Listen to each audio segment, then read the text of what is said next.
Bien, entonces la clase de hoy va a tratar principalmente sobre el manejo del choque hipovolémico en las hemorragias del posparto.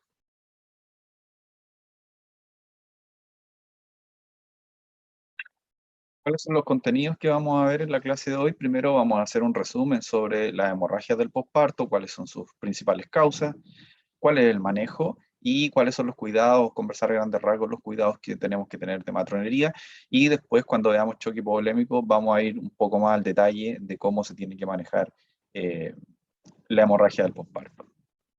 En la segunda parte de la clase vamos a ver choque hipovolémico, la definición, clasificación del choque hipovolémico y vamos a conversar un poco de una estandarización del manejo del choque hipovolémico que se llama código rojo.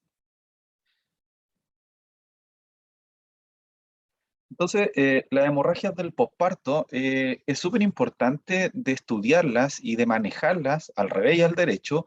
Primero porque, es cierto, vamos a ser matrones y podemos estar en contacto con esta complicación y esta urgencia en cualquier momento. Ya quienes se dedican a la obstetricia están expuestos a enfrentarse a esta hemorragia que significa una emergencia en el parto. Está dentro también de las urgencias del parto. ¿Y por qué es importante? Porque es la primera causa de muerte materna en el mundo, ¿ok? Entonces, de ahí viene la relevancia de estudiar este tema y además de profundizar en el manejo de estas hemorragias para disminuir la morbilidad y la mortalidad en aquellas madres que tienen esta complicación.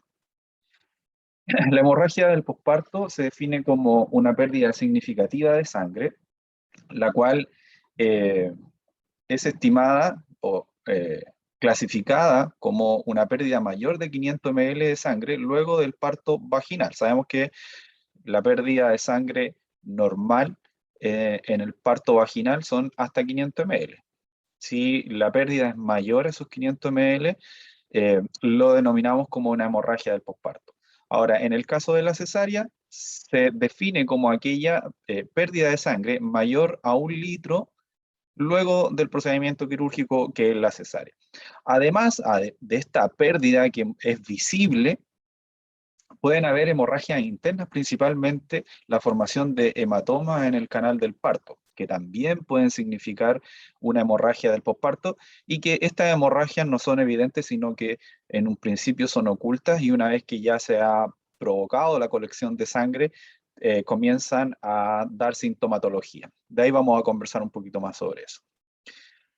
Ahora, durante el parto, uno no puede estar siempre o totalmente pendiente de cuánta es la sangre que pierde la madre después del parto, porque tenemos que estar preocupados, ¿cierto?, de que el recién nacido esté haciendo bien su apego, ¿cierto?, de repente indicando algunos medicamentos, preocupándonos del estado general de la madre, y por lo tanto, estimar la pérdida de sangre en el posparto tiende a ser un poco difícil. Por lo tanto, eh, cuantificar ya y decir esta mujer ha perdido más de 500 ml o más de 1 litro luego de la cesárea es un poco difícil. Por lo tanto, además de guiarnos por la definición como cuantitativa, si podríamos decirlo así, de pérdida de sangre, nos podemos además guiar por algunos cambios eh,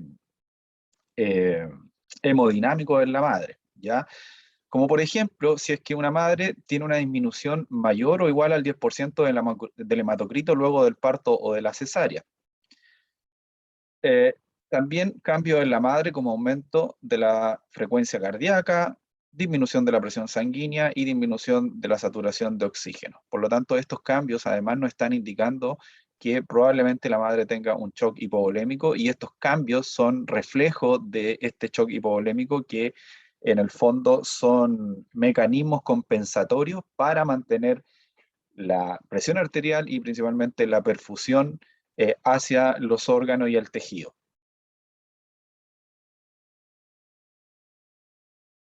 Eh, Disculpe, Joana pregunta, ¿puedo hacerle una pregunta? ¿Este será el taller o el taller es después? El taller es después, ¿ya? El taller es la próxima semana.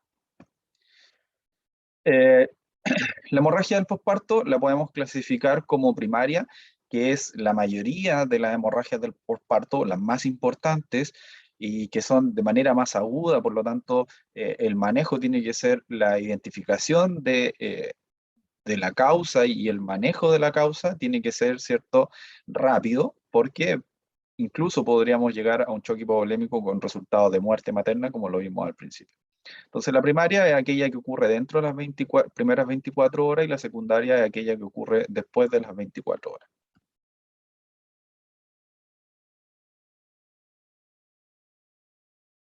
Cuando hablamos sobre las causas que pueden provocar la hemorragia del posparto, tenemos que acordarnos de la regla de los 4 T's.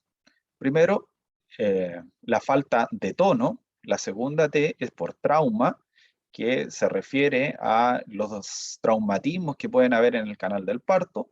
La tercera causa es referente al tejido que puede quedar dentro de la cavidad uterina. Y la cuarta T es trombina, que son problemas de coagulación que pueden ocurrir en la madre y que determinan una hemorragia luego del parto. Vamos a ir con la primera causa, que es la de tono, en donde hay una atonía del útero. Nosotros sabemos que después del parto, el útero toma una consistencia leñosa, dura, y que esa consistencia leñosa permite que se clampeen las arterias que están en el lecho placentario, ¿ya? Entonces, acá tenemos el útero, ¿cierto? Que sabemos que tiene el tejido muscular, que es el miometrio, que se contrae durante el parto y esa contracción durante el parto va a provocar los fenómenos pasivos, que son desborramiento y dilatación del cérvix, y luego del parto, estas contracciones ya clampean las arterias que hay en el lecho placentario y eso reduce el sangrado. Por lo tanto, sabemos que hay un sangrado que es fisiológico después de la expulsión del alumbramiento, pero en circunstancias en donde el útero no se contrae de manera adecuada, estas arterias siguen sangrando y por lo tanto se provoca una hemorragia aguda. Por lo tanto, esta hemorragia no siempre puede ser tan evidente como una mujer que sangra, ¿cierto?, en grandes cantidades de forma aguda. También se puede dar como la presentación de una pérdida lenta y mantenida de sangre que finalmente también puede provocar un choque hipovolémico. Por lo tanto, cuando no ocurre, ¿cierto?, esta contracción luego del alumbramiento, se produce un sangramiento excesivo. ¿Cuáles son las principales causas de esta atonía? Tenemos que saber que la gran parte de las hemorragias del posparto tienen como antecedentes que nos ayudan a conocer quiénes son los que tienen mayor riesgo de presentar hemorragia del posparto. Y también tenemos que saber que la falta de tono uterino luego del alumbramiento o la atonía o inercia uterina, eh, disculpe, que esta inercia uterina puede tener generalmente causas que están relacionadas con el embarazo o incluso por algunas por causas que son ajenas al embarazo, como por ejemplo la administración de medicamentos. Algunas causas importantes, además, dicho sea de paso, la causa más probable cuando uno se enfrenta a una hemorragia del posparto en un 70 a 80% es debido a la uterina, ¿ya? Por lo tanto, cuando uno les pregunta cuál, una paciente de X gestación, ¿cierto? Con 28 o con, no sé, no, perdón, con 28 no, con 40 semanas de gestación está sangrando después del parto. ¿Cuál es la causa más probable? Y ustedes siempre, nosotros tenemos que pensar que la mayor probabilidad es que sea una atonía uterina, ¿ya? Por lo tanto, ¿cuáles son las causas y factores de riesgo que predisponen para esta hemorragia del posparto? Es la sobredistensión del útero, como por ejemplo los embarazos múltiples, cuando hay polidroamnio o cuando tenemos fetos grandes en macrosomía fetal. También puede estar dada por un agotamiento muscular, por ejemplo, por inducciones del parto que son muy prolongadas, aquellas inducciones como por ejemplo inducciones que han durado 2, incluso 3 días, la fibra uterina está agotada y por lo tanto después del parto tiene menos fuerza para contraerse y por lo tanto podemos terminar, ¿cierto?, en una hemorragia del posparto. Trabajos de parto prolongados, como por ejemplo aquellos partos que tienen distosia, ya sean distocias de posición o distocias eh, del motor, ¿cierto? Que costó que el útero respondiera a los agentes uterotónicos y por lo tanto el trabajo de parto se fue alargando. Sabemos que también eso puede provocar un agotamiento muscular y finalmente terminar con una falta de tono después del alumbramiento y lo que va a dar, ¿cierto?, una hemorragia en el posparto.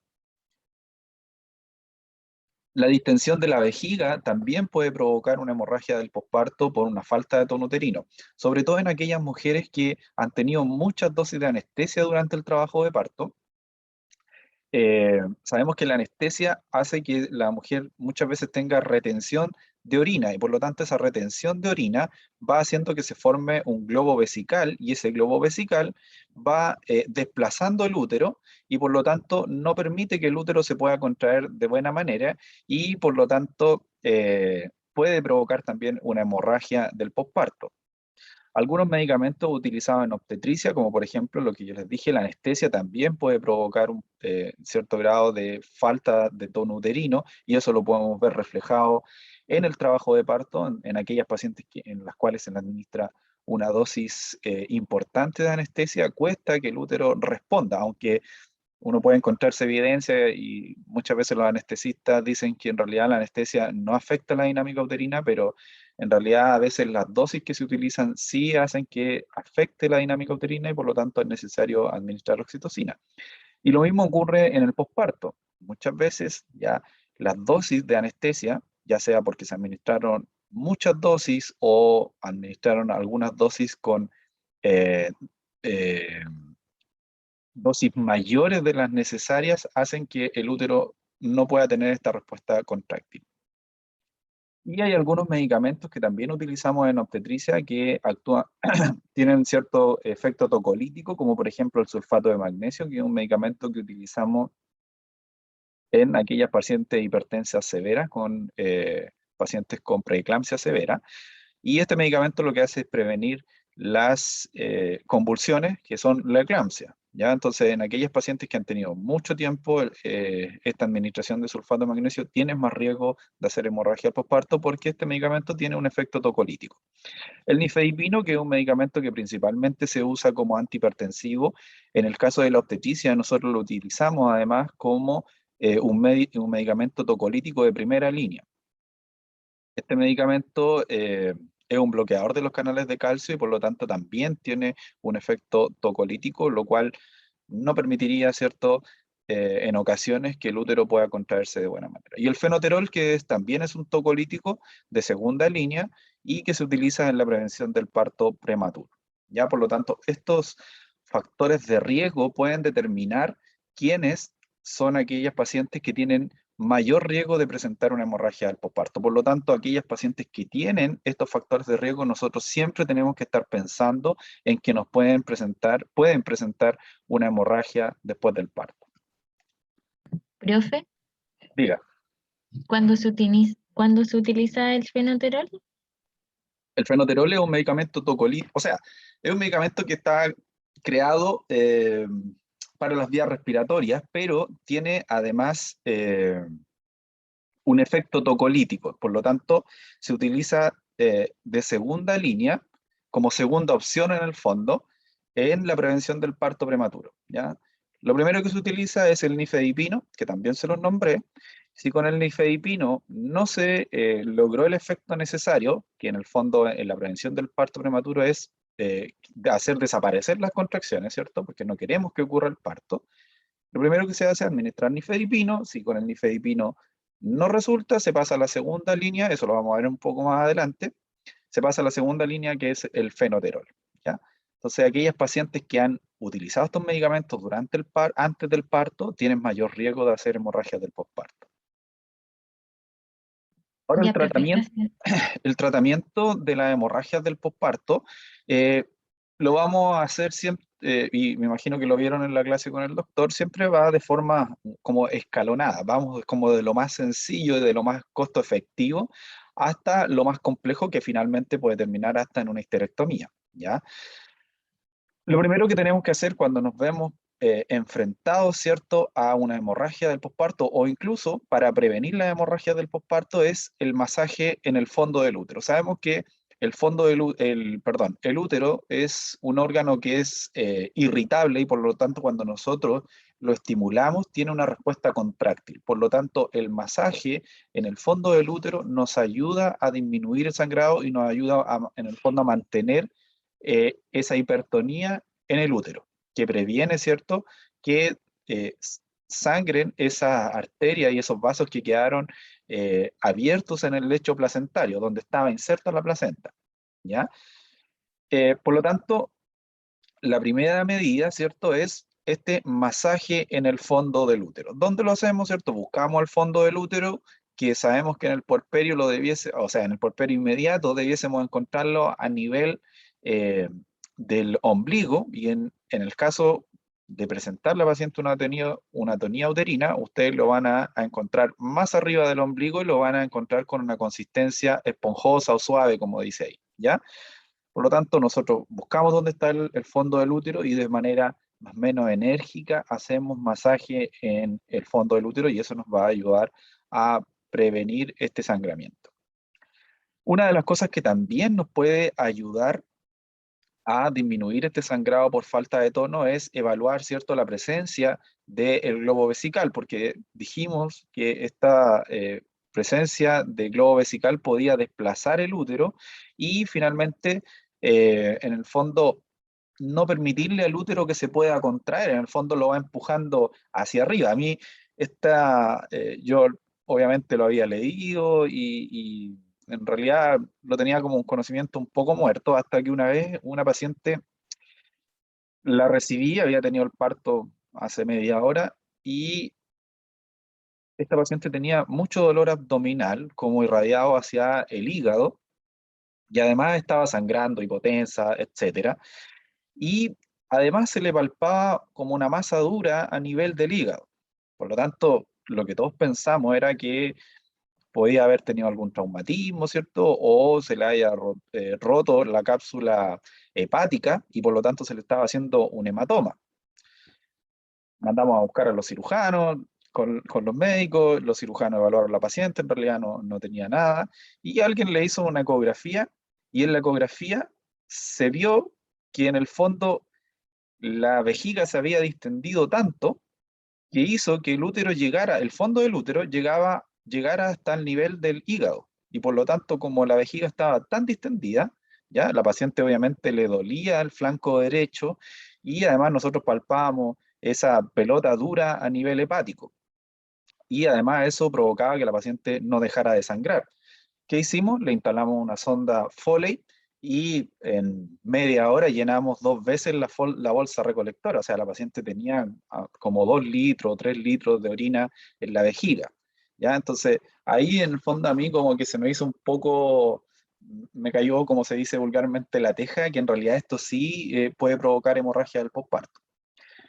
Entonces, la micción urinaria o instalar un catéter, ya puede ser un cateterismo intermitente o dejar una sonda Foley, nos puede ayudar, ¿cierto?, a que el útero pueda contraerse de buena manera.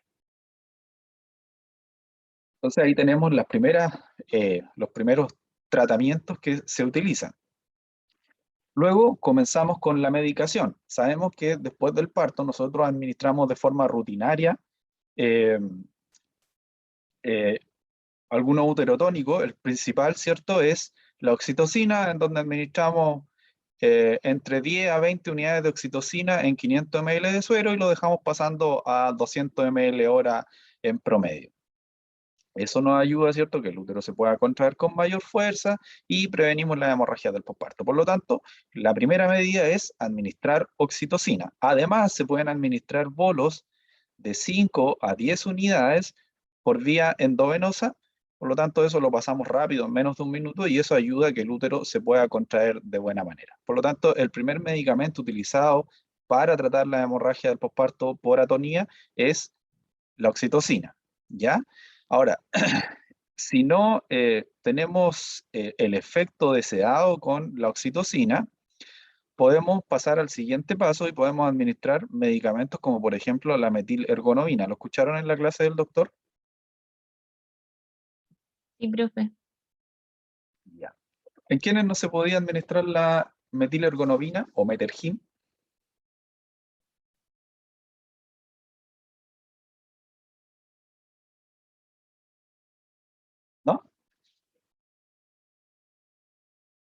En El Meter pacientes con hipertensión.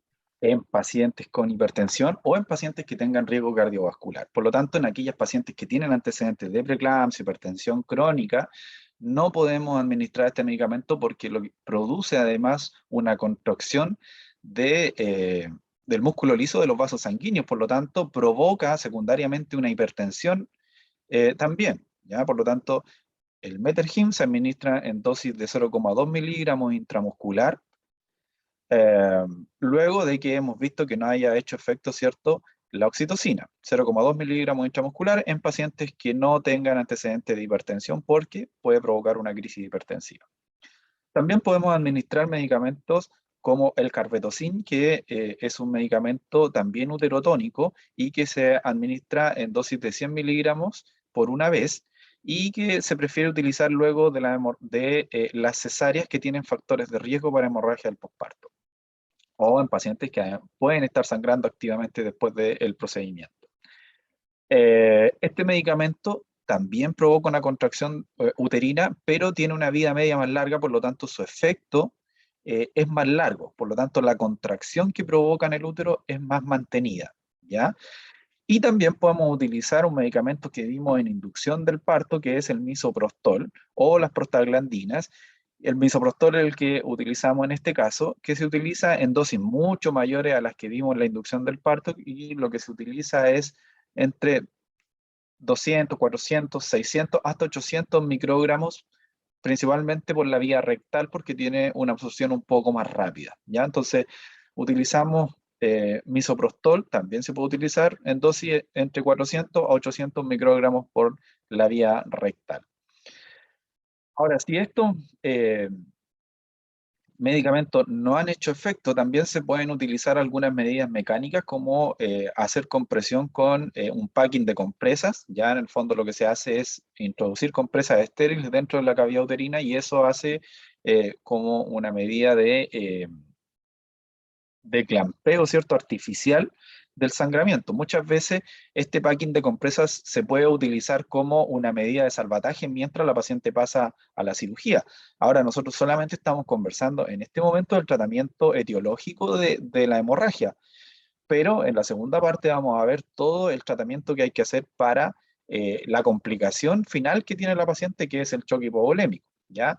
Entonces, las medidas mecánicas pueden ser un packing de compresas y la otra medida que se está utilizando ahora en el último tiempo es la utilización del balón de Bakri, que consiste, ¿cierto?, en una sonda como más gruesa que la Foley y que en su punta tiene un balón que se insufla con 500 ml de suero.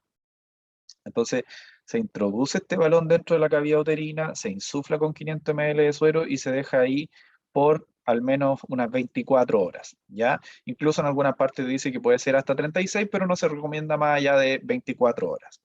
Ahora, si la paciente sigue sangrando activamente con el balón de Bakri, ese balón se tiene que sacar y seguir con las medidas que son quirúrgicas, ¿ya? Ahora, si tenemos éxito con el balón de Bakri puede permanecer hasta 24 horas y luego de las 24 horas se va desinflando, ¿cierto? De a poco, en razón de más o menos 20 a 40 ml, ¿cierto? Y ahí puede ir cada una, cada 2 horas hasta llegar más o menos a la mitad del volumen. Ahora, cuando no ha hecho efecto el balón de Bakri, cuando en las 24 horas hay una cuantía de sangramiento de unos 150 a 200 ml, ¿ya? Si ocurre esa cuantía de sangramiento, quiere decir que en realidad el balón de Bakri no está teniendo buen resultado y además hay que estar, ¿cierto?, evaluando la respuesta hemodinámica de la paciente. Ya si la paciente sigue inestable hemodinámicamente y además sigue sangrando, obviamente quiere decir que el balón de Bakri no ha resultado. Eh, Le recomiendo que miren el video, porque, y esto así como a modo personal, a mí me pasó que, a nosotros nos pasó en el hospital, cuando yo trabajaba en el hospital, que este balón fue como un insumo nuevo, en realidad nadie lo conocía, eh, y andaba un médico que por ahí en realidad como que nadie le ponía atención porque no era muy simpático el hombre, que andaba enseñándole a unos alumnos cómo se utilizaba el balón de Bakri. Y yo un día me puse a escucharlo y le puse atención cómo se utilizaba. Y pasó. Y al poco tiempo tuvimos una paciente con una hemorragia así aguda, masiva, no respondía a los medicamentos, no respondía a las medidas físicas que siempre hacemos, masaje uterino, bla, bla, bla. Y alguien dijo, tenemos el balón de Bagley. Y entonces la doctora que estaba ahí dijo, yo en realidad nunca lo he visto, ni lo conozco, ni sé cómo se instala. Entonces yo dije, yo vi cómo se hacía, tráiganlo. Y finalmente, como yo había visto, nos pusimos a armar el balón de Bacri, se lo instalamos a la mujer y finalmente pudimos controlar la hemorragia y la paciente obviamente salvó, ¿cierto?, su fertilidad, obviamente tuvo algunos momentos, ¿cierto?, un poco críticos desde el punto de vista hemodinámico, pero salió adelante. ¿Ya? Entonces, de ahí viene la importancia de conocer también este insumo que puede ser bastante útil antes de seguir a las medidas quirúrgicas que primero, ¿cierto?, son locales y que finalmente pueden terminar con una histerectomía. ¿Alguna duda hasta el momento? No, Bastante profe. información. La segunda causa, ¿ya? Y aquí vamos en orden, ¿cierto?, de importancia y de frecuencia de presentación. La más frecuente, ¿cierto?, dijimos que era la de tono y luego viene la de trauma, que quiere decir que son daños en la estructura del tracto genital, que pueden ser en el periné, en la vagina, en el cuello o pueden ser incluso en el útero. Pueden darse en la zona de incisión de la cesárea, ¿ya? Eh, donde puede haber, ¿cierto?, una dehiscencia de la herida.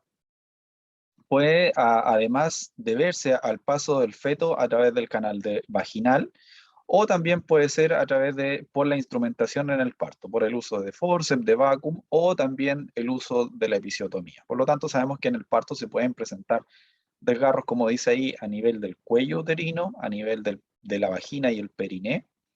Y esos desgarros, esos traumas pueden ser de distinto grado. Tenemos los desgarros que son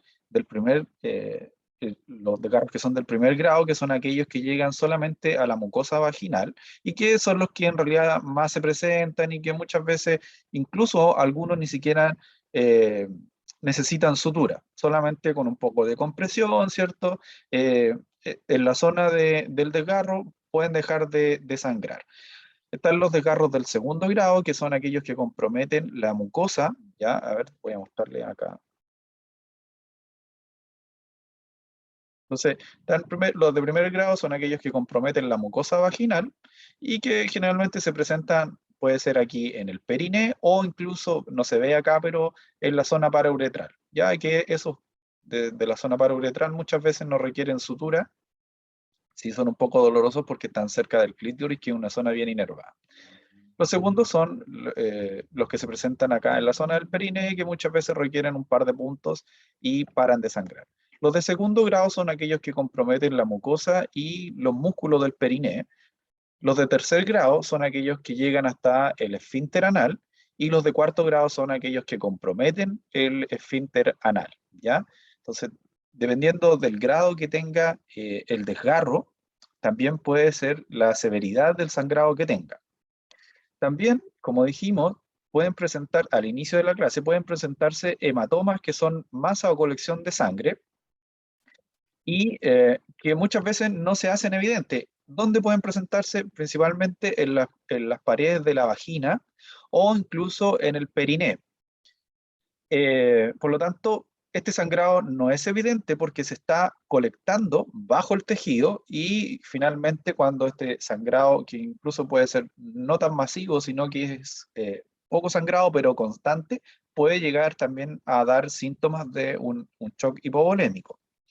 Ahora, ¿cómo nosotros pensamos que la paciente pueda tener un shock, perdón, un hematoma o una colección de sangre? Porque son pacientes que, primero, tienen signos de shock hipovolémico, pueden estar hipotensas, ¿cierto? Taquicárdicas, pálidas, y en segunda instancia, la sintomatología que dan estos hematomas es que la paciente les va a referir un dolor severo en la zona genital y que generalmente lo refieren como dolor hacia el ano, ¿ya? Entonces, si ustedes le preguntan a la paciente les va a referir como que les doliera el potito, ¿ya? Eso es lo que la paciente les va a referir. Disculpen como lo poco académico para decirlo, ¿ya? Pero en el fondo eso es lo que la paciente les va a decir. Eh, Cuando la paciente nos refiere eso y además nosotros vemos que tiene signos de que puede estar sangrando, ¿ya? Nosotros lo que tenemos que hacer es hacer un tacto vaginal y ustedes se van a encontrar con una masa dura muy sensible a la palpación y que eso significa que tiene un hematoma. Eso finalmente tiene que ser, ¿cierto?, drenado, generalmente con anestesia, la paciente en pabellón, se abre, el hematoma se drena y se sutura. ¿Dudas, consultas? Ahora, el tratamiento de los desgarros eh, principalmente está orientado hacia, creo que viene la siguiente, claro, hacia la reparación del sitio de lo más rápido posible. Y ahí, ¿cierto? Si nosotros no tenemos mucha experiencia en sutura, nos podemos ayudar de gente que tenga más experiencia, que suture más rápido, o si son desgarros que están ubicados en zonas más difíciles de suturar, ya ahí tiene que ser bajo anestesia, además con buena visión, y ahí obviamente eso lo tiene que hacer el médico, me refiero a los desgarros del cuello principalmente, y de repente hay desgarros que están ubicados muy hacia al fondo de saco posterior, y que en realidad muchas veces ahí uno tiene que suturar casi por tacto nomás, porque uno no logra ver hacia el fondo de saco y por lo tanto ahí uno tiene que ir tocando y a través del tacto principalmente tiene que ir poniendo los puntos, ¿ya? Por lo tanto ahí, en las primeras veces que a uno le toca este tipo de emergencia, uno es bueno pedir ayuda, ¿ya? Hay gente que tiene habilidad para suturar y lo hace de manera bastante rápida. Otra de las medidas que podemos aplicar es aplicar presión sobre la herida, sobre todo en aquellos desgarros que no son tan profundos. El aplicar presión hace que, o ayuda a que se forme el trombo más fácilmente y por lo tanto deja de sangrar, ¿ya? Eso en los desgarros que son más superficiales. ¿Dudas, consultas?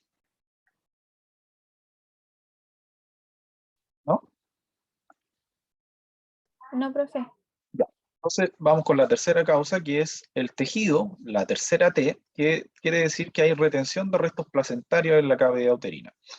Por lo tanto, esta retención placentaria evita que el útero se pueda contraer y por lo tanto va a provocar una atonía uterina, ¿ya?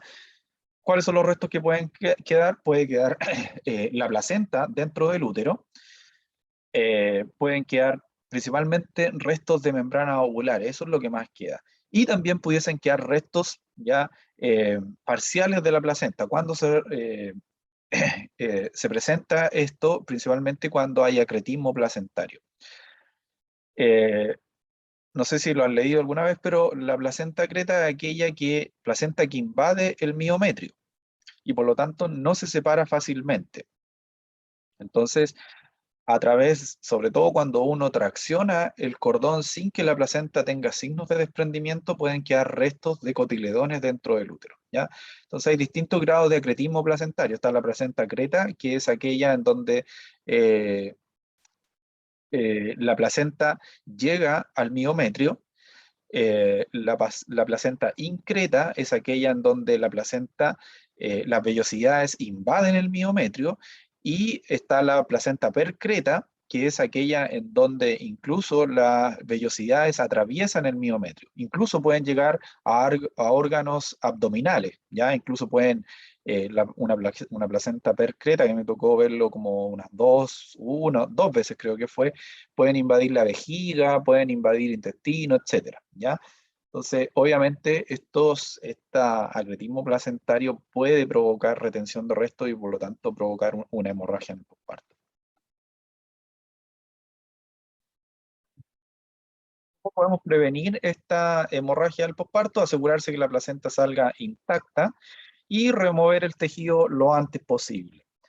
Eh, Ahí aparece un asterisco, ¿cierto? Nunca traccionar el cordón si es que la placenta, ustedes notan que todavía está adherida a la pared uterina. Si ustedes hacen eso, lo primero que les puede ocurrir es que si ustedes tiran mucho el cordón, se les pueda desgarrar, ¿ya? de aquí de la placenta y ustedes van a quedar con el cordón en la mano y la placenta va a quedar adentro del útero y por lo tanto ahí lo que hay que hacer es una extracción manual. ¿Ya? Hay que meter la mano, ¿cierto? Obviamente solicitar evaluación médica.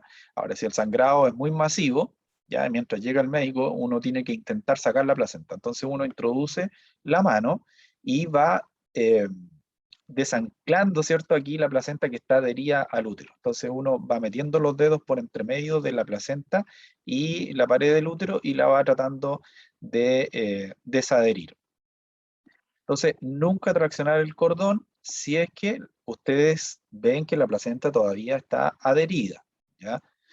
A mí me pasó incluso una vez siendo alumno interno que tiré el cordón era delgado, tiré el cordón se cortó, yo quedé con el cordón en la mano y la paciente se puso a sangrar a chorro, ¿cierto? Ahí obviamente me llegó, eh, me llegó un raspacacho, imagínense cómo, ¿ya?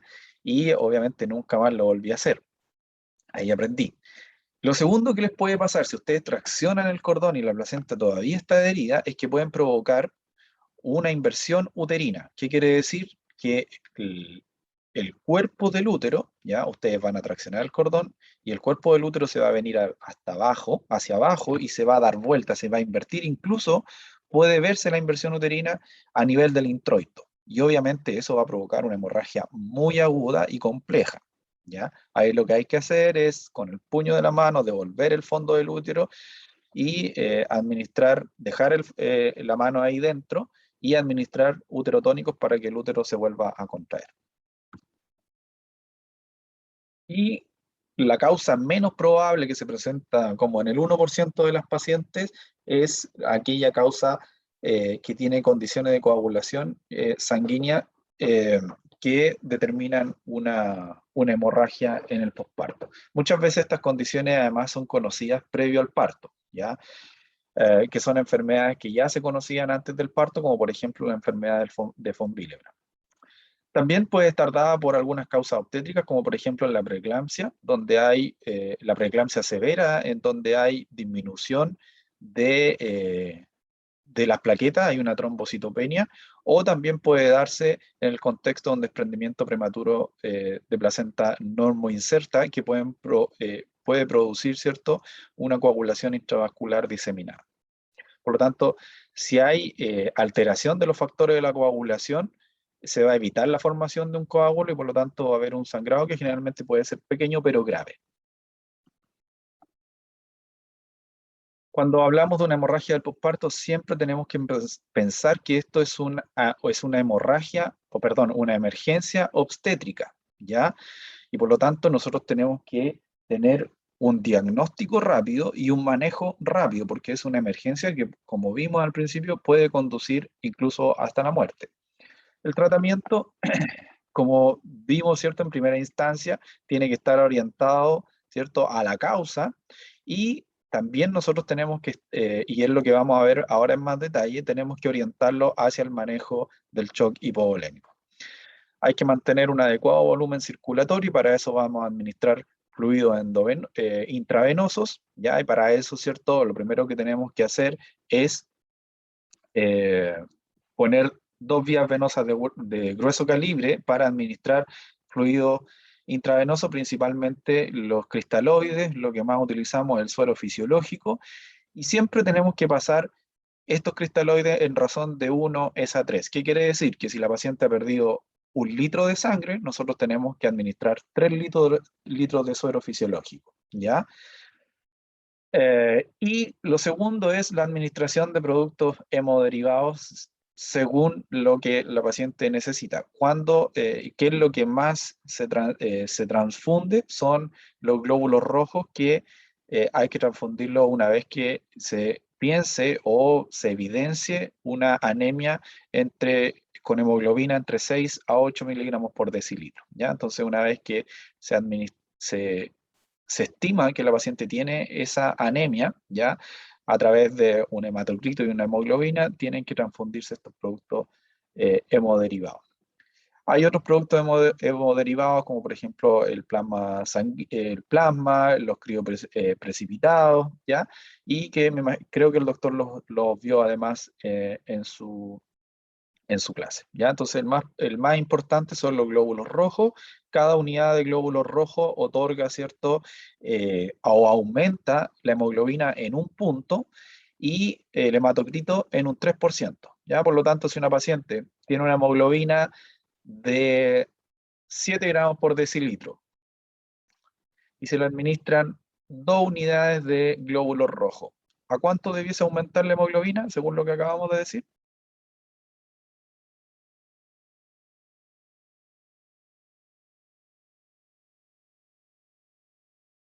Dijimos que aumentaba en 2 puntos la hemoglobina y en 3% el hematocrito. Y si, ¿ya? Entonces tenemos una paciente con 7 gramos por decilitro de hemoglobina y le administramos 2 unidades de glóbulos rojos. ¿A cuánto debiese aumentar la hemoglobina?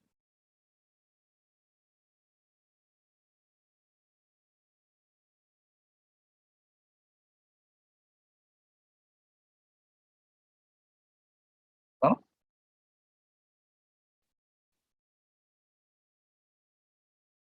¿Alguien puso algo en el chat?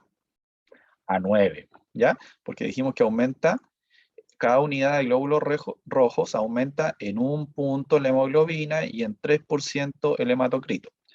Por lo tanto, si la paciente hubiese tenido un 15% de hematocrito, ¿a cuánto aumentaría con 2 unidades de glóbulos rojos?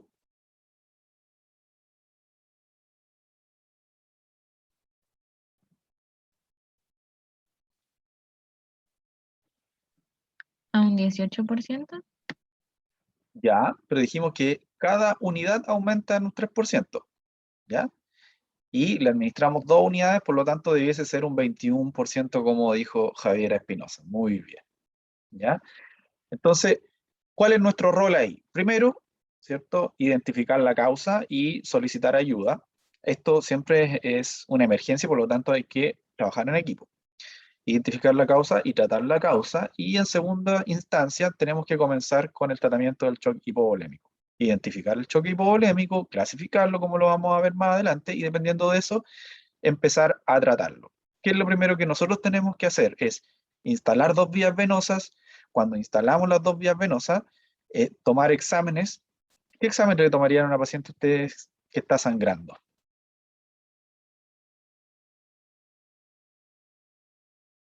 Hematocrito, Ya, un hematocrito.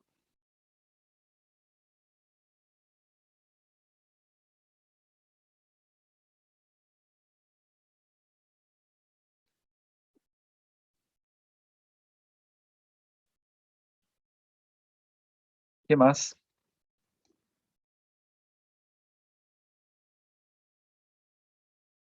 Un hematocrito y hemoglobina, ¿cierto? Y por lo tanto ahí nos sirve un perfil hematológico. Y además en el perfil hematológico podríamos ver las plaquetas, ¿cierto? Y ahí podríamos identificar también una posible causa de la hemorragia. Porque si las plaquetas están bajas y una trombocitopenia, puede ser que no se esté formando el trombo, ¿cierto? Y por eso la paciente sangra. ¿Qué más? Si le vamos a transfundir productos hemoderivados, glóbulos rojos, plasma, críos precipitados, etcétera, ¿qué le tomarían ustedes?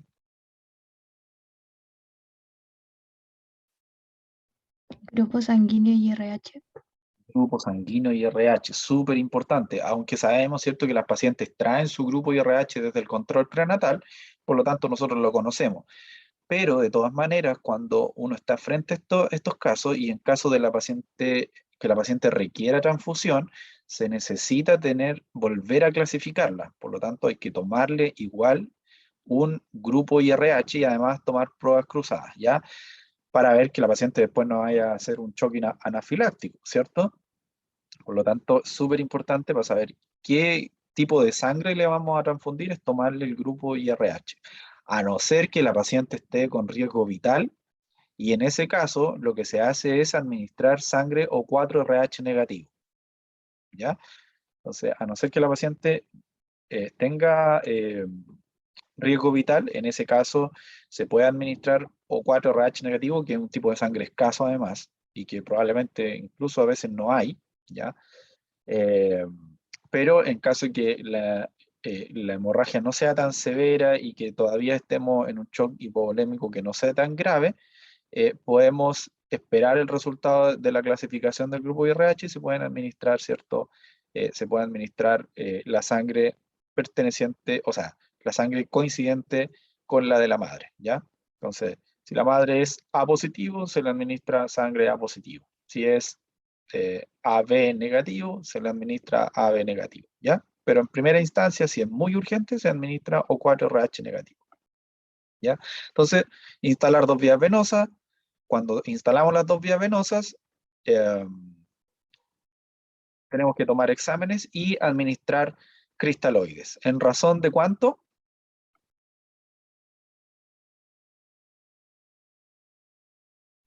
1 hasta 3. 1 a 3. Ya, por lo tanto, si la paciente, ustedes estiman que perdió 1500, ya, tienen que calcularlo o multiplicarlo por 3, serían 4500, 4 litros y medio de suero. Ya, y ahí más adelante vamos a ver cómo hay que administrar eh, ese volumen.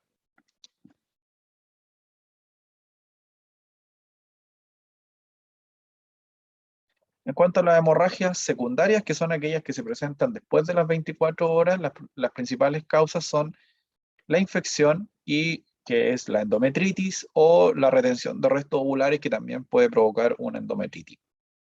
Puede ser también debido a trastorno de la coagulación, malformaciones arteriovenosas o de causa desconocida. El tratamiento está enfocado principalmente a la administración de uterotónicos y de antibióticos de amplio espectro. En el caso de que la paciente tenga restos ovulares, se tiene que hacer un legrado uterino por el especialista, que es el ginecólogo. Y eso sería la primera parte de la clase. ¿Dudas, consultas?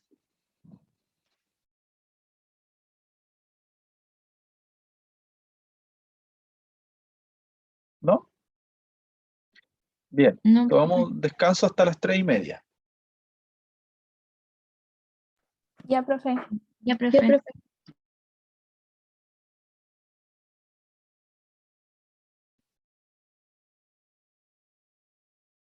el shock hipovolémico entonces corresponde a un síndrome que tiene mucha etiología y que está sujeto a múltiples variables. En el caso de la obstetricia, este choque hipovolémico puede ser generalmente es de etiología hemorrágica, eh, que como bien dijimos en la primera clase, tenía que ver con hemorragias que pueden presentarse durante el embarazo o después del parto. Por lo tanto, hay hemorragias en el primer trimestre, como por ejemplo el aborto. Hay hemorragias que se pueden presentar en el segundo y tercer trimestre, principalmente la placenta previa sangrante, el desprendimiento prematuro de placenta normoinserta, y estas hemorragias pueden conducir a este shock hipovolémico. Y después del parto están las hemorragias del posparto que ocurren una vez que ha salido la placenta. Ahora, el shock hipovolémico constituye el reflejo de una inadecuada perfusión sistémica, secundaria a un desequilibrio entre demanda y oferta de oxígeno a los tejidos, ¿ya? Y esto puede estar dado por una inadecuada o mala utilización a escala celular, ¿ya? Por lo tanto, este fenómeno del shock hipovolémico nos va a llevar a una hipoxia tisular y a una disfunción de órganos vitales que viene dado, ¿cierto?, por esta reducción del volumen sanguíneo que, ¿cierto?, está precedido por una hemorragia, en este caso, una hemorragia del posparto. El shock hipovolémico es frecuente de enfrentar en un contexto de atención de urgencia, en este caso, en la atención de un parto, ¿cierto?, y que su correcto diagnóstico y tratamiento son fundamentales para favorecer la evolución en aquellos pacientes que cursan con shock de este tipo. Por eso es tan importante que nosotros conozcamos cuál es el diagnóstico y manejo de este shock hipovolémico, y más que conocerlo de forma individual, el manejo del shock hipovolémico tiene que ser compartido con el resto del equipo de salud para que cada uno de quienes componen el equipo de salud en la urgencia tengan el conocimiento de cuál es su labor dentro del manejo del choque hipovolémico.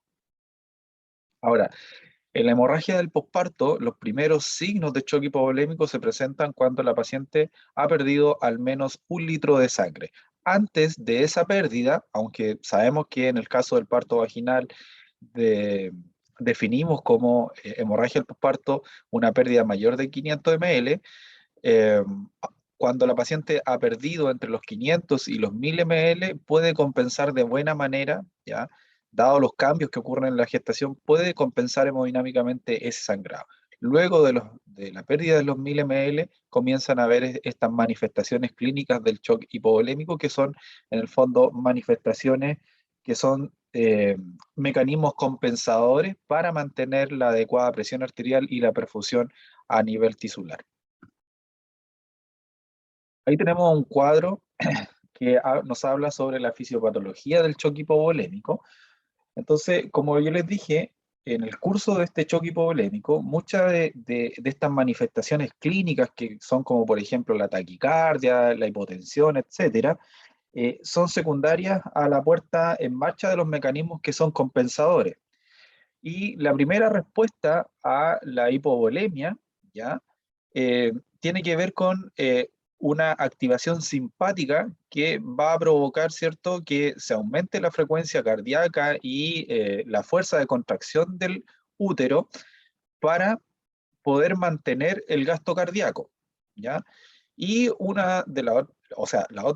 otro que sucede en esta respuesta simpática es que ocurre una vasoconstricción y hay una redistribución del flujo de sangre. Por lo tanto, esta vasoconstricción sistémica permite que se mantengan los niveles de presión arterial en una primera instancia y se pueda redistribuir el flujo de sangre hacia los órganos más nobles, como por ejemplo el cerebro y el corazón.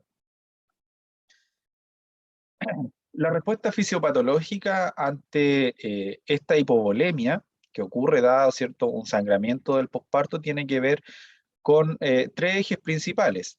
Uno es la respuesta simpático-adrenérgico, la otra es la liberación de la hormona antidiurética y lo otro es la activación del eje renina-angiotensina-aldosterona, ¿ya?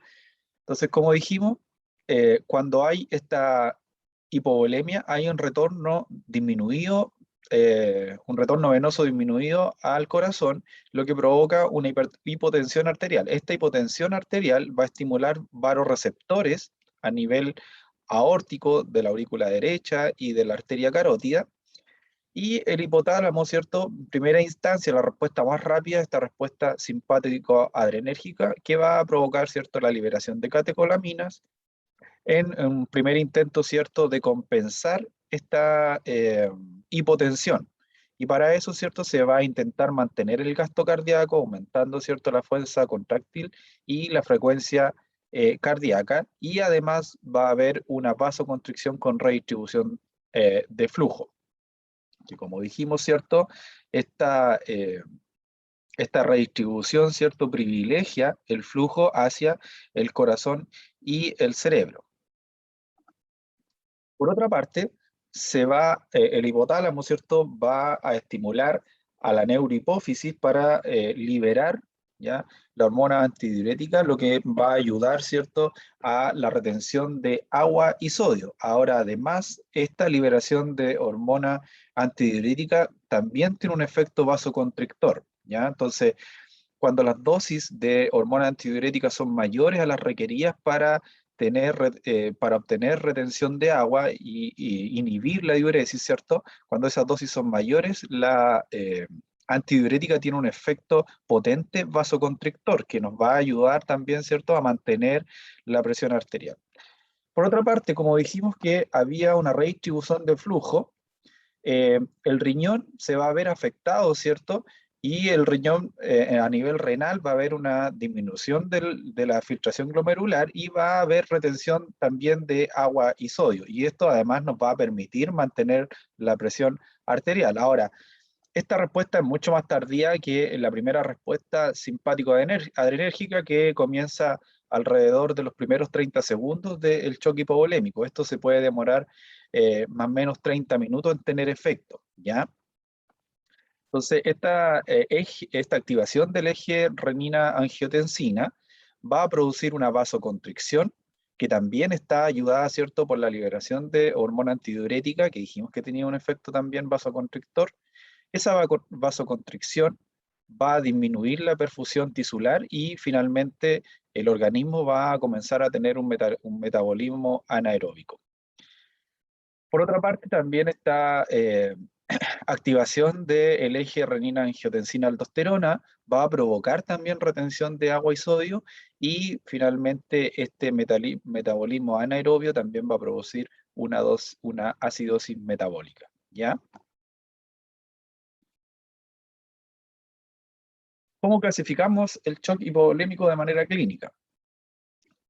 Como dijimos, cuando la paciente ha perdido entre 500 y 1000 ml, que es equivalente a un 10 a 15% de la volemia, la paciente va a tener un sensorio normal, ¿cierto? Los signos de perfusión van a estar normales, va a tener un pulso entre 60 y 90, y la presión arterial sistólica va a permanecer por sobre los 90, por lo tanto el shock está compensado.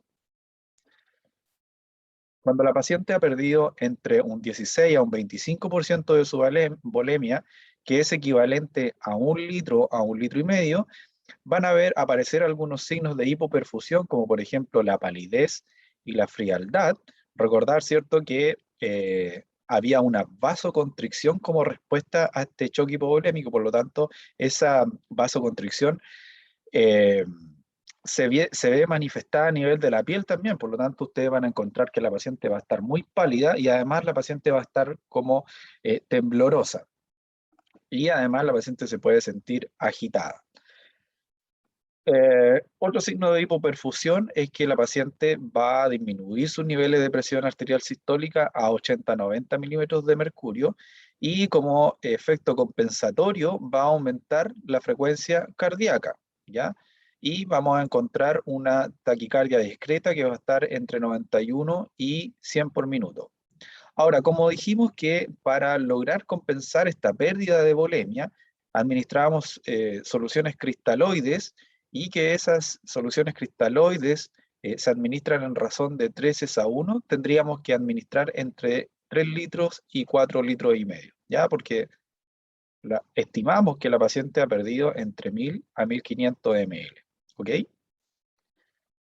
Ahora, ¿por qué administramos tanto volumen ya de cristaloides? Es porque eh, solamente entre un 20 a un 30% de todo este volumen ya va a permanecer dentro del espacio intravascular, y el resto se va a ir al intersticio, por lo tanto no va a ser tan útil, ¿ya? Es por eso que tenemos que administrar 3 veces lo que la paciente ha perdido. Cuando la paciente ha tenido una pérdida de volemia entre el 26 a un 35%, quiere decir que ha perdido entre 1,5 litros y 2 litros. Aquí la paciente ya va a tener mayores signos de hipoperfusión, se le va a sumar, ¿cierto?, a la palidez y frialdad, va a tener sudoración. La presión arterial va a seguir cayendo, va a estar entre 70 y 79 como mecanismo compensatorio, ¿cierto? Vamos a ver que va a tener una frecuencia cardíaca elevada, entre 101 a 120, y la paciente se va a sentir agitada. Cuando nosotros vemos estos signos de hipoperfusión, lo clasificamos como un shock moderado, y por lo tanto, como estimamos que ha perdido entre 1500 a 2000 ml, tenemos que administrar entre 4 litros y medio a 6 litros de cristaloides. Ahora, si la pérdida de volemia es más severa, mayor a un 35%, quiere decir que ha perdido más de 2 litros de sangre. Por lo tanto, van a haber más signos de hipoperfusión, se le va a sumar, ¿cierto?, un llenado capilar mayor a 30 segundos, la presión arterial va a caer bajo los 70, la paciente se va a encontrar letárgica o inconsciente, ¿ya? Por lo tanto, incluso pudiese ser que la paciente hable cosas que no sean muy coherentes, además puede presentar un desmayo, puede perder la conciencia, ¿ya? Y a veces, ¿cierto?, le va a costar hablar porque va a estar en un grado de shock severo, ¿ya? Por lo tanto, ahí lo que hay que hacer es administrar el triple, ¿cierto?, una vez más, que serían más de 6 litros de sangre. ¿Ok? Ahora, ¿Con cuál de todos los signos yo me quedo para poder clasificar el shock hipovolémico con el más grave? ¿Ya?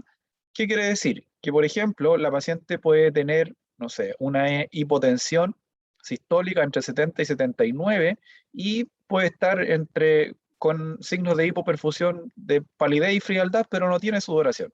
Por lo tanto, el más grave aquí sería que la paciente tiene una hipotensión arterial sistólica entre 70 y 79, por lo tanto yo lo tengo que clasificar como un shock moderado, ¿ya? Entonces, siempre me tengo que quedar con el signo que es más grave para poder clasificar el shock hipovolémico.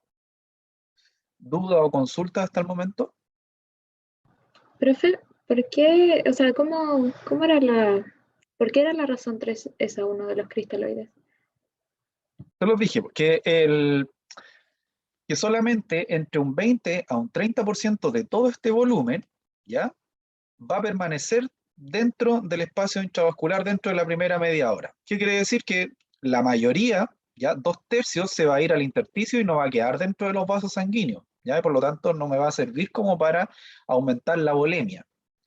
A diferencia de los coloides, que también es una opción de administrar, pero que no está muy recomendada porque son más caros y no se ha visto también mayor diferencia entre administrar cristaloides.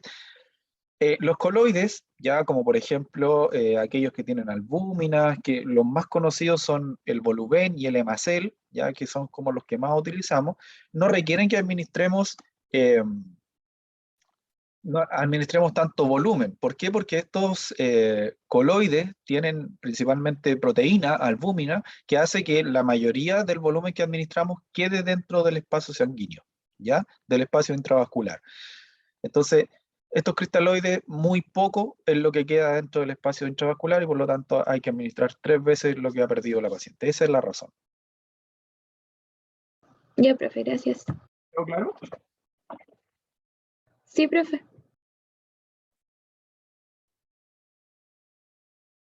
Ahora, para hacer frente a este shock hipovolémico, existe un protocolo que se llama Código Rojo, en el cual se sugiere que todas las instituciones que atienden pacientes obstétricas deben tener esta guía de atención de shock hipovolémico y realizar, ojalá, simulacros periódicamente. Nosotros tenemos programado a fin de año hacer algunos talleres de simulación y ahí dentro de esos talleres de simulación la idea es que veamos este código rojo de manera más práctica y que lo podamos simular, ¿ya?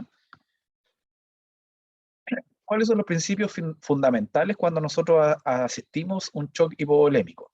Primero es que hay que priorizar la vida materna por sobre la fertilidad, ¿ok? Por lo tanto, si es necesario, ¿cierto?, llegar a un tratamiento extremo como la histerectomía obstétrica, hay que privilegiar, ¿cierto?, que la madre permanezca viva, ¿cierto?, a que la paciente pueda poner, ¿cierto?, en la balanza su fertilidad, ¿ya? Y por lo tanto ahí el médico y quien está a cargo de eso tiene que ser bastante claro, ¿cierto?, con la paciente o con su tutor en explicarle lo que está pasando y que obviamente si se tomó la decisión de hacer una histerectomía, la paciente ya obviamente no va a poder tener hijos en un futuro. El principio fundamental es que hay que priorizar la vida materna por sobre la fertilidad. Lo segundo es que aquí, como estamos enfrentados frente a una emergencia, que puede ser una urgencia vital además, esto tiene que trabajarse en equipo, por lo tanto, cada uno de los integrantes del equipo debiese tener un rol que cumplir dentro de esta urgencia. Otro principio fundamental es conocer que el cuerpo tolera mejor la hipoxemia que la hipovolemia. Por lo tanto, el tratamiento en la hemorragia del posparto y en la hemorragia, ¿cierto?, en general, tiene que estar orientado principalmente al manejo de la hipovolemia. Lo que hemos dicho varias veces, ¿cierto?, que la reposición de volumen debe hacerse con cristaloides en razón de 3:1. Y al cabo, ¿cierto? Como dice ahí, de una hora solamente el 20% del volumen administrado por vía endovenosa es hemodinámicamente efectivo. La difusión de la cascada de coagulación comienza con la hemorragia y la terapia de volumen para reemplazo y es agravada por la hipotermia y la acidosis. Por lo tanto, tenemos que poner ojo en ese principio fundamental que por lo tanto la paciente, ¿cierto? En esta paciente que tiene este choque hipovolémico, nosotros tenemos que prevenir la hipotermia porque eso puede agravar más el choque hipovolémico y conducir a una coagulación intravascular diseminada. Si en la primera hora no se ha corregido el estado de shock hipovolémico, ya se debe considerar la posibilidad de una coagulopatía, ¿ya? Que es el SID, ¿ya? Que es la coagulación intravascular diseminada. ¿Qué es lo que ocurre en la coagulación intravascular diseminada a grandes rasgos? Es que hay un sobreconsumo de los productos de la coagulación y por lo tanto esto ocurre dentro del espacio sanguíneo y por lo tanto este sobreconsumo finalmente hace que todos aquellos factores de la coagulación disminuyan y por lo tanto no podemos manejar, ¿cierto?, este sangrado y por lo tanto es una complicación grave. Yo les dejé ahí en Educandus un documento pequeño que habla sobre la coagulación intravascular para que ustedes puedan profundizar un poquito más en eso. En el caso de shock severo, la primera unidad de glóbulos rojos se debe iniciar en un lapso de 15 minutos, ¿ya? ¿Se acuerdan algunos signos de shock severo? Palidez. Ya, palidez, que era signo de hipoperfusión, pero la palidez también estaba presente en el shock leve. ¿Qué más? Desmayos o pérdida de conciencia.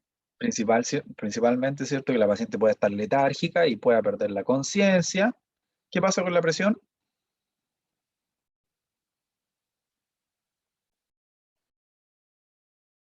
¿Está bajo Es cuánto? menor a 70. Es menor a 70. Y el llenado capilar, ¿cierto? Que también es un signo de hipoperfusión, es mayor a 3 segundos. Entonces, en caso que la paciente esté frente a este shock severo, hay que, ¿cierto?, tener en cuenta que hay que comenzar probablemente lo antes posible con la transfusión de glóbulos rojos. Ahora vamos a ir viendo, ¿cierto?, cuáles son los pasos de este código rojo. El tiempo cero, que es la activación del código rojo. ¿En qué consiste esto? Que es, ¿cierto?, que el primer profesional que tiene contacto con el paciente va a evaluar los parámetros para determinar el grado de shock. Por lo tanto, yo tengo que saber, ¿cierto?, cuáles son los signos y síntomas de un paciente que tiene un shock hipovolémico leve, moderado y severo. Y para eso, ¿cierto?, para evaluar los parámetros de shock, ¿qué harían ustedes? Por ejemplo, una paciente se pone a sangrar en su puerperio inmediato. ¿Qué harían ustedes? Y ustedes son la persona que está al lado de ella o más cerca de ella.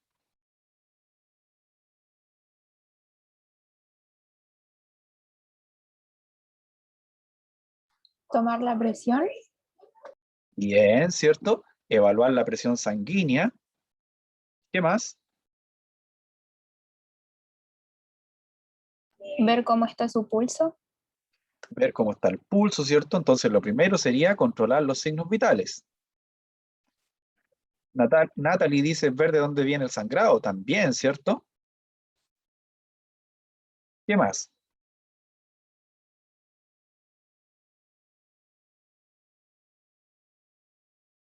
En el examen físico, así como general nomás, ¿qué miraría?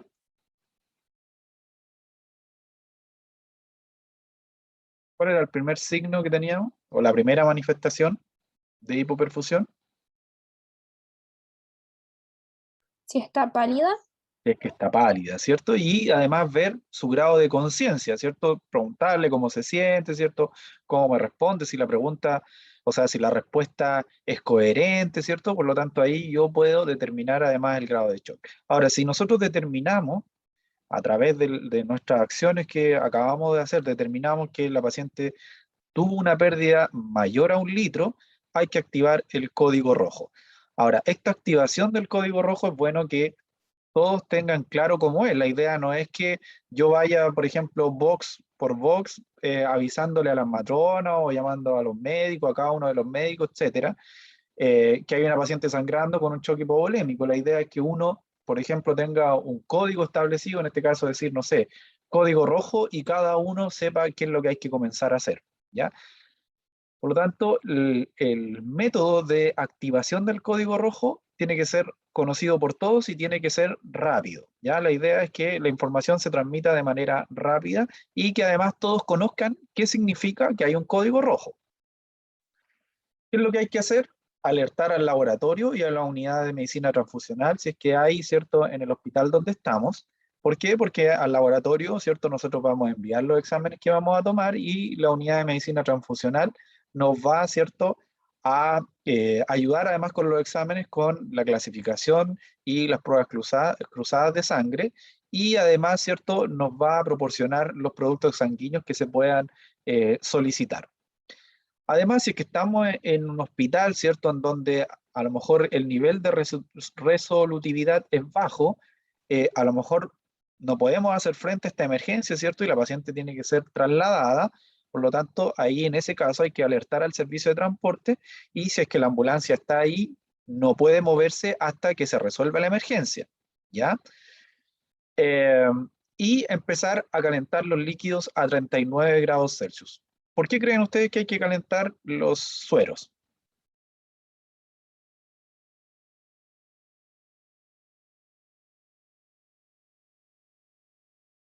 Si es que la paciente está con frialdad, hay que proporcionarle un poco de calor.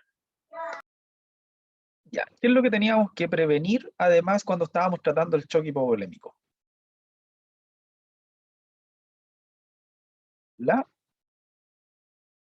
pasa si yo le paso suero frío a la paciente? ¿Qué voy a provocar?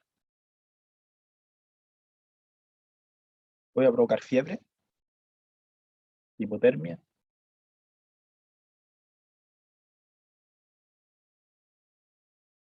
¿Qué creen ustedes?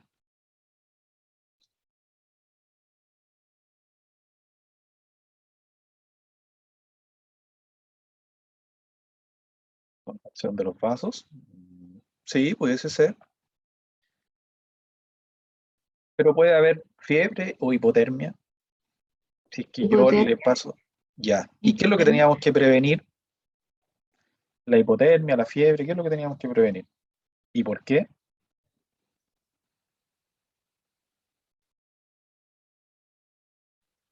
¿Podría Bueno, ser la hipotermia por el hecho de que se vasocontraen los vasos? ya. O sea, de partida porque yo le voy a administrar sueros a temperatura ambiente que están más fríos que la temperatura corporal. Recuerden que la temperatura corporal es de 37 grados Celsius. Si yo le administro un suero a temperatura ambiente, va a estar 20 grados aproximadamente, directo al torrente sanguíneo. Por lo tanto, voy a provocar hipotermia. Y esa hipotermia agravaba el cuadro y podía ser, ¿cierto?, como un ayudante a que aparezca una coagulación intravascular diseminada. Por lo tanto, nosotros tenemos que prevenir la hipotermia en la paciente. Entonces, una de las medidas para prevenir esa hipotermia es calentar los líquidos a 39 grados Celsius, que si ustedes, ¿cierto?, generalmente en las unidades de parto, tenemos un microondas que es exclusivamente para calentar los sueros, ¿ya? No es para calentar comida ni nada, sino que es para calentar los sueros. Otra de las medidas, ¿cierto?, que pudiésemos tener es usar frazadas térmicas, ¿ya? Son como estos escaldazonos, pero que se usan como frazada y hacen que, ¿cierto?, la paciente pueda mantener una temperatura más o menos estable y no tenga hipotermia. Entonces, lo primero que tenemos que hacer cuando activamos el código rojo, ¿cierto? Y aquí puede haber una persona encargada de esto, ¿ya? Una persona que apenas activemos el código rojo, no sé, hablamos por altoparlante de la unidad, si es que hay, o gritamos cierto código rojo. La idea es que haya una persona que esté encargada, ¿cierto?, de hacer estos nexos, ¿ya? Alertar al laboratorio de la unidad de medicina transfusional, empezar a calentar los sueros y, en el caso necesario, de alertar al servicio de transporte. Ahora, en este código rojo, como yo les dije, la idea es que cada uno de los actores que van a estar presentes en este escenario ya de urgencia tengan una función. Y la primera función es la de coordinador, que ahí aparece entre paréntesis, que puede ser el médico, pero generalmente en la primera instancia el coordinador vamos a ser nosotros, porque nosotros somos los que estamos como al lado de la paciente constantemente, ¿ya? Entonces, generalmente el coordinador en este caso somos nosotros, ¿ya? Ahí además aparece como solamente el médico, porque ustedes tienen que acordarse que no en todo un documento como de la OPS, que no todos los países hay matronas que son en el fondo como enfermeras especializadas en obstetricia, por lo tanto le otorgan este rol de coordinador al médico. ¿Dónde tiene que estar posicionado este coordinador? A nivel del útero, ¿ya? ¿Qué es lo que va a hacer este coordinador? Va a buscar la causa del shock hemorrágico, que en este caso, ¿cierto? Estamos hablando principalmente de la hemorragia del posparto, y para buscar la causa de la hemorragia, ¿cierto? Teníamos que pensar en las 4 T: tono, trauma, tejido y trombina. Además, este coordinador va a evacuar la vejiga y va a dejar una sonda Foley. Va a tomar la decisión temprana de remisión o asumir el caso. Por lo tanto, si estamos en un hospital de baja complejidad, probablemente hay que estar pensando en trasladar a la paciente, y si estamos en un hospital de alta complejidad, se puede asumir la paciente. Va a ordenar la aplicación de los medicamentos necesarios. Ya, por lo tanto, aquí puede, ¿cierto?, indicar los medicamentos uterotónicos, ¿cierto?, y además los sueros que se necesitan pasar. El asistente número 2 va a estar ubicado en la cabecera del paciente. ¿Qué es lo que va a hacer este paciente? Este asistente va a colocar oxígeno suplementario, que puede ser a través de una máscara o Venturi con FiO2 de 35 a 50%, o una cánula nasal a 4 litros por minuto. ¿Ya? Entonces, lo que tenemos que pensar es el ABC de la reanimación, y por lo tanto ahí está la respiración también.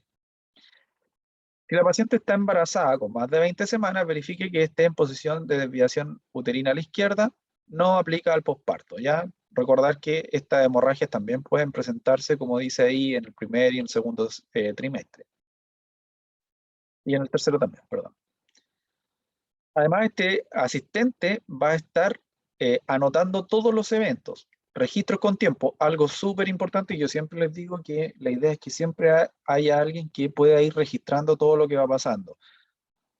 ¿A qué horas, por ejemplo, solicitamos evaluación médica? ¿A qué horas se le administró oxitocina? ¿A qué horas se le administró misoprostol?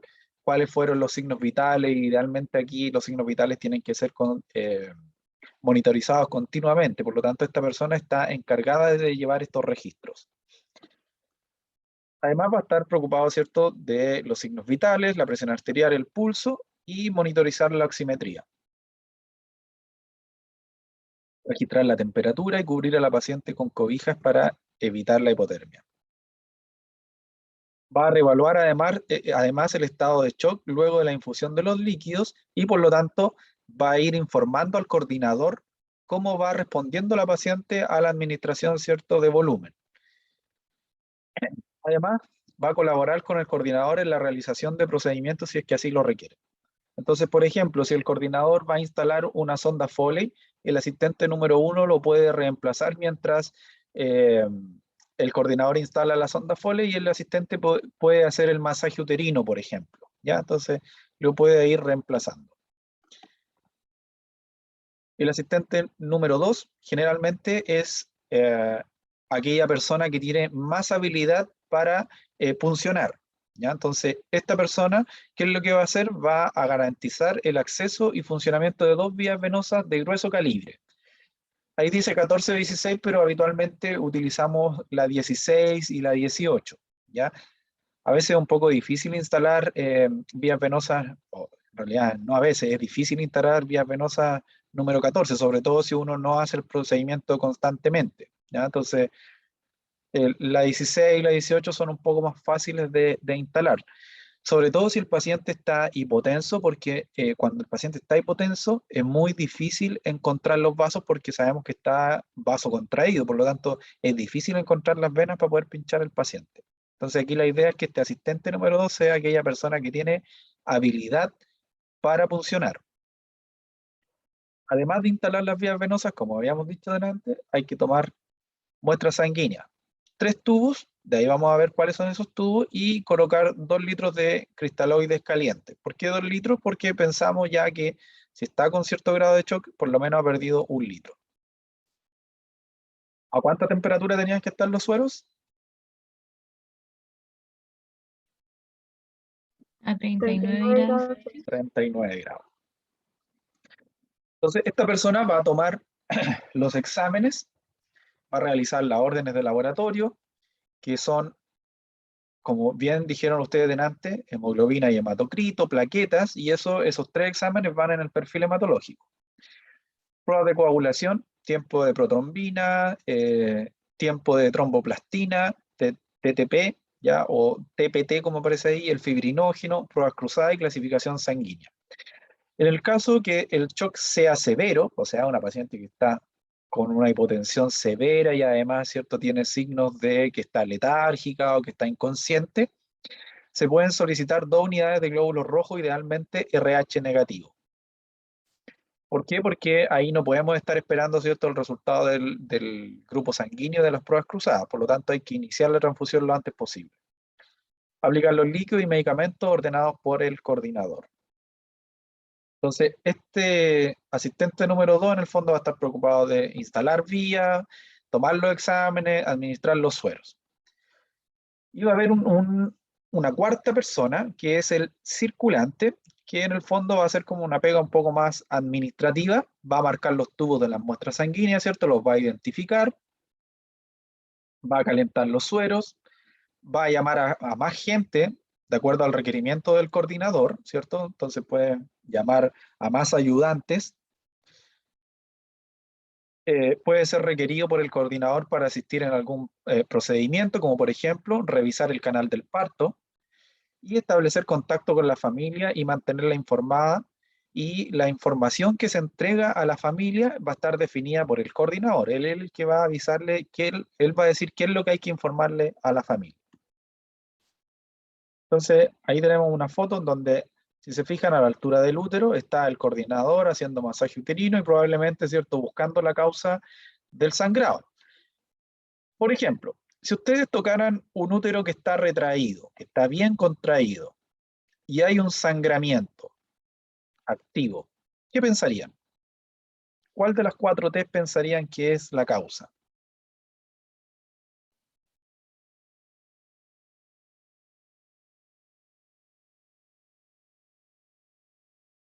Se pueden equivocar, ¿ah? Sí. La idea es que participen.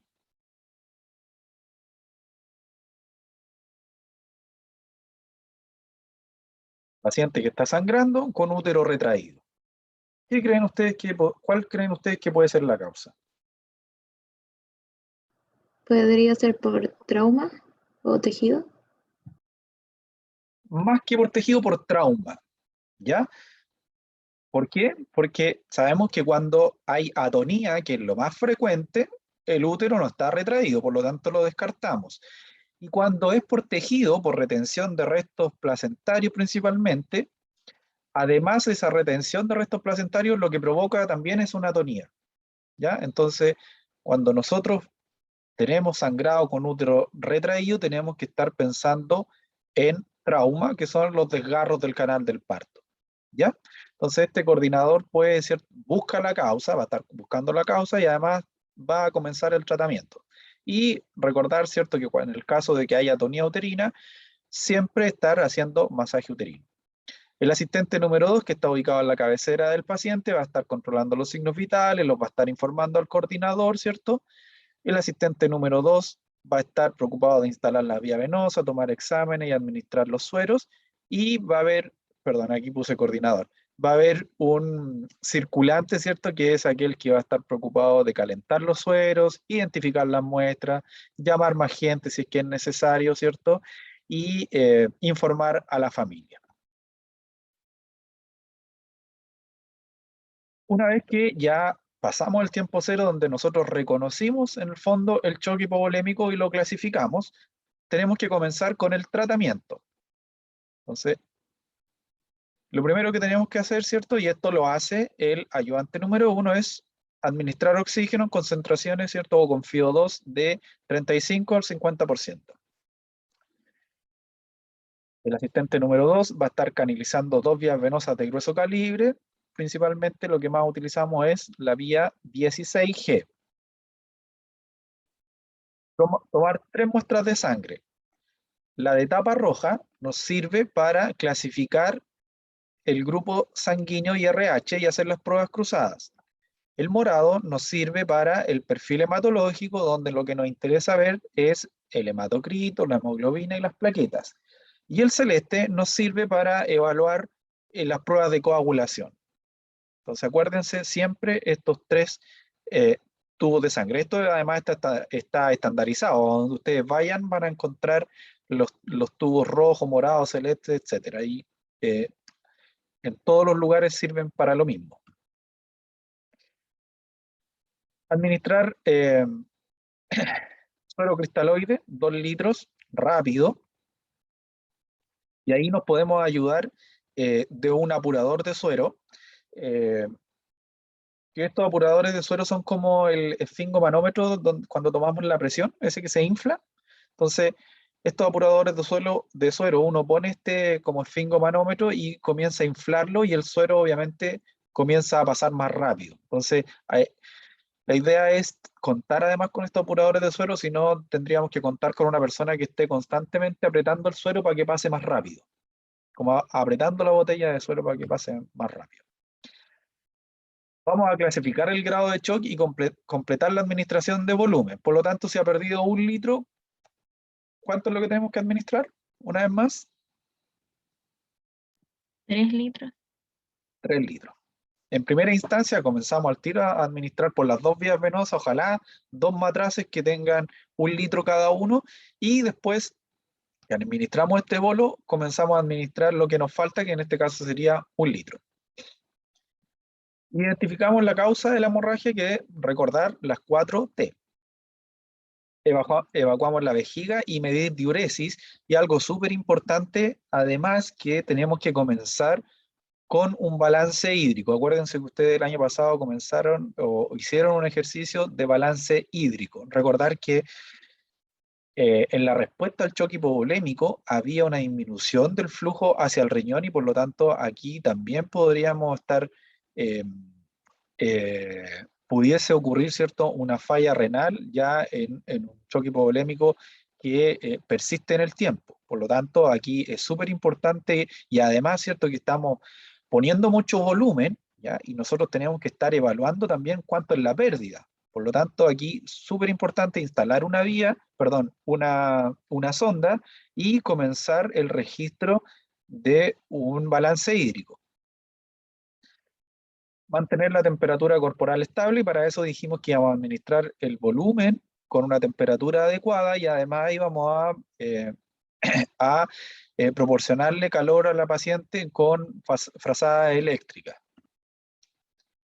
En shock severo hay que iniciar la transfusión con glóbulos rojos o 4RH negativo, que es como la sangre que le sirve a todos, pero que es una sangre que es escasa.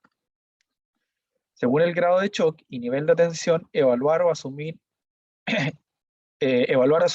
o derivar el caso. Si estamos en un hospital en que no podemos, ¿cierto?, hacernos cargo de esto, hay que evaluar y comunicarse con el hospital de referencia para trasladar a la paciente.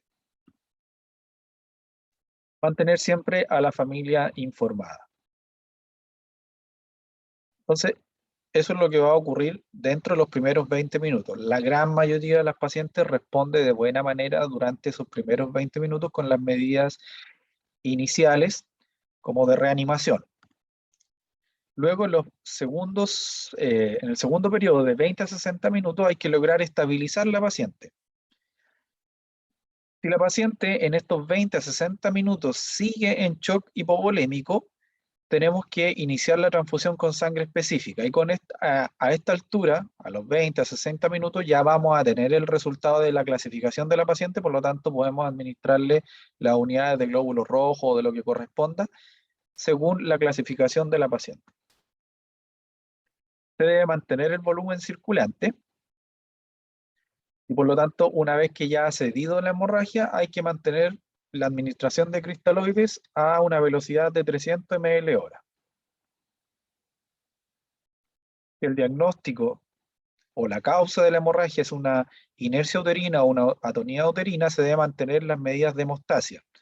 Masaje uterino permanente, la administración de uterotónico, y ahí lo que nosotros dejamos en infusión continua, generalmente en la oxitocina, y también nos podemos ayudar del masaje uterino bimanual.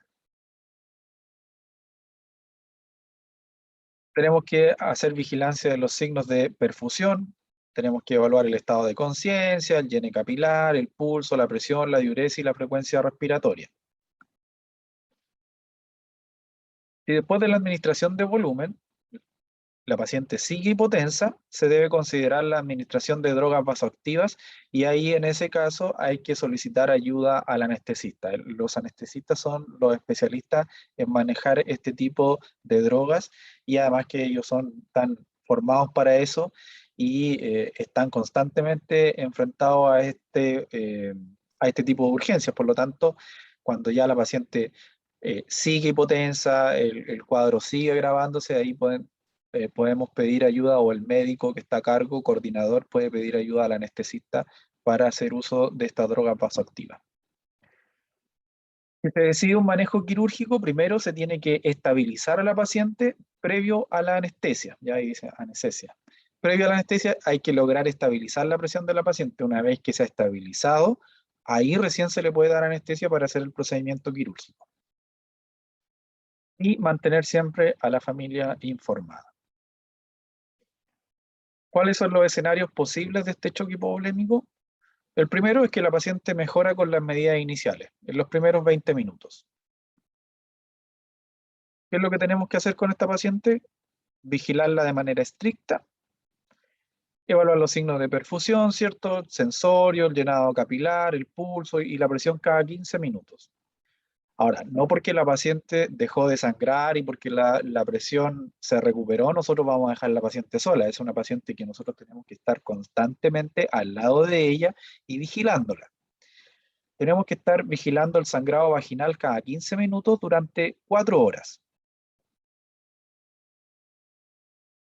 Y si fue una hemorragia por atonía, vigilar la contracción uterina cada 15 minutos. Entonces, constantemente nosotros tenemos que estar evaluando la retracción y el sangrado uterino. Ahora, cuando tenemos como causa la atonía, una de las cosas que además nos sirven es poner un peso por sobre el útero. Y ahí utilizamos unas bolsas como con arena, ¿ya? Que son bien pesadas, y con eso lo ponemos por sobre el fondo del útero y eso hace que el útero no se desplace hacia arriba y por lo tanto nos ayuda a mantener el útero un poco más retraído. Entonces ponemos ese peso y a veces lo amarramos alrededor de la paciente con una sábana o con algo que nos ayude a mantener el peso ahí por sobre el fondo del útero. Y la idea es que el útero, recordar que la idea es que se mantenga bajo el nivel del ombligo. Tenemos que tener un soporte estricto, continuar con, dijimos, la administración de sueros a 300 ml hora, continuar con los uterotónicos por 12 a 24 horas si la causa fue la atonía. Y ahí acordarse que lo que administramos es oxitocina entre 10 a 20 unidades en un suero de 500 ml a 200 ml hora. Mantenemos la oxigenación, definimos si es necesario la transfusión de glóbulos rojos y cuándo se hace eso, cuando la hemoglobina se encuentra entre 6 a 8 gramos por decilitro. ¿Cuánto aumentaba el hematocrito una unidad de glóbulos rojos? 3%, 3%. ¿Y la hemoglobina? 2 puntos. 1 punto. Una unidad de glóbulo rojo aumenta 1 punto y 3% el hematocrito. Entonces, ese fue el caso de una paciente que mejoró con las maniobras iniciales. Durante los primeros 20 minutos que dijimos que hay que mantener, ¿cierto?, la vigilancia estricta del sangrado y de los signos de perfusión. Ahora, el segundo escenario es que la paciente no mejoró con las primeras maniobras iniciales. ¿Qué tenemos que hacer con esta paciente? Vigilancia estricta mientras se define el lugar de atención, signos vitales y signos de shock. En caso, ¿cierto? Ahí se refiere en caso de que la paciente vaya a ser trasladada. Continuar con el masaje uterino y lo uterotónico si es que es necesario durante el periodo previo a la cirugía. Definir el nivel de atención requerido, o sea, ver si acaso es necesario derivarla a un centro de mayor complejidad. Si la paciente no ha remitido, ya, vigilancia avanzada de la coagulación, del estado ácido básico y ionograma. Aquí es importante, ¿cierto?, evaluar la posible aparición de una coagulación intravascular diseminada. Recordar que si es que la hemorragia no se ha resuelto durante la primera hora, quiere decir que la paciente probablemente esté cursando este cuadro de coagulación intravascular. Aquí en este caso el cirujano tiene que definir la conducta quirúrgica y en el fondo el objetivo es lograr la máxima estabilidad del paciente previo a la cirugía. Ya la idea es que el paciente esté compensado para poder dar la anestesia y realizar el procedimiento. Y obviamente aquí estamos hablando de pacientes que están graves, ¿ya? Por lo tanto, nosotros o el equipo médico en este caso tiene que garantizar el soporte postquirúrgico. Esta no es una paciente que después de salir del pabellón se va a ir a la sala de puerperio con todo el resto de las mamás. Este paciente probablemente va a requerir manejo crítico en una UCI, ¿ya? Y también es importante la tromboprofilaxis, ya dependiendo del grado de shock que haya tenido. Dependiendo del grado de shock, también va a ser la tromboprofilaxis que se va a hacer. En primera instancia se inicia con medidas mecánicas como las medidas tromboembólicas y después de las 12 a 24 horas se pueden utilizar algunos medicamentos antitrombóticos. Y ahí yo les puse un ejemplo de una hoja de registro del código rojo, ¿ya? Donde, ¿cierto?, aparecen las fases del código, la hora, ¿cierto? Y vamos anotando todo lo que se va haciendo en cada uno de los pasos que nosotros vimos. Resultados de exámenes, ¿cierto? Eventos adversos, los signos vitales, todo lo que es necesario registrar, los medicamentos que se fueron administrando, todo eso hay que ir registrándolo acá. ¿Dudas, consultas?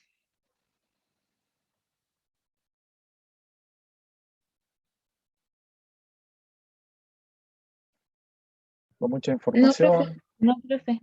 ¿Estuvo bien? ¿Quedó claro?